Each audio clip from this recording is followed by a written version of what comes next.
Tell you about myself. My name is Alisha Fernandez Miranda. I was born in Miami.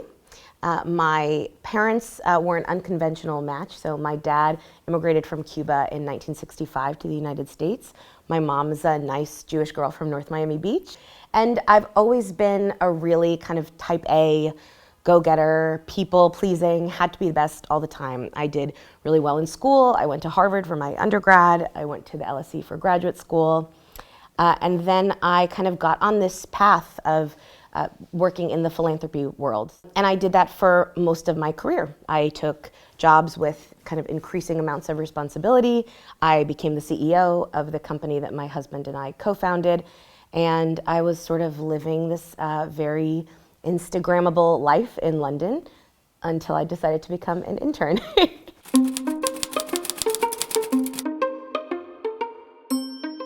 The first internship I did was probably the most important one. That was the one that was kind of the center of this whole idea, which was to work on Broadway. So I shadowed two productions, the about to open on Broadway, Flying Over Sunset, which was at Lincoln Center, and Assassins at the Classic Stage Company off Broadway.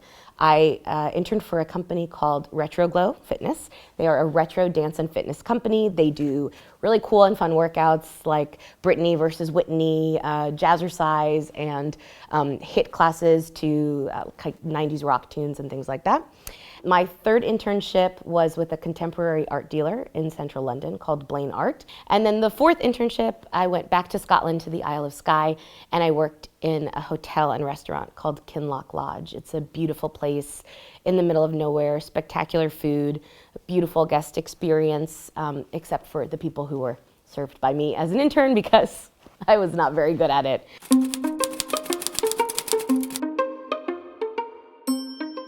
Some of the funniest moments, gosh, I mean, I was a real fish out of water in most of my internships. These were fields that I had admired from afar, but never really had the opportunity to experience myself, to actually know what it was like to work in them. And so it was a real wake-up call for most of them to kind of see what it was actually like. I have like zero hand-eye coordination, so I would drop the food off of plates that I was carrying. I almost set my shirt on fire more than once, and I checked someone into the wrong room once.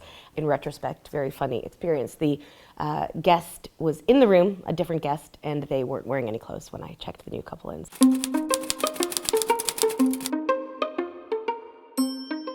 So the advice I would give is to take the first small step.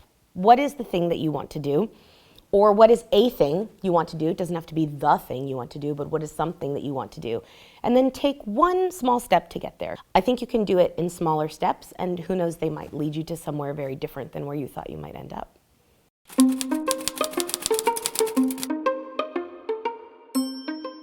The biggest change has been I don't feel limited anymore by what I always did. I feel like actually I have a lot of skills, I have a lot of other things I can do, and I have a lot of passions that I want to pursue, and so the only person telling me I can't do all of them is me.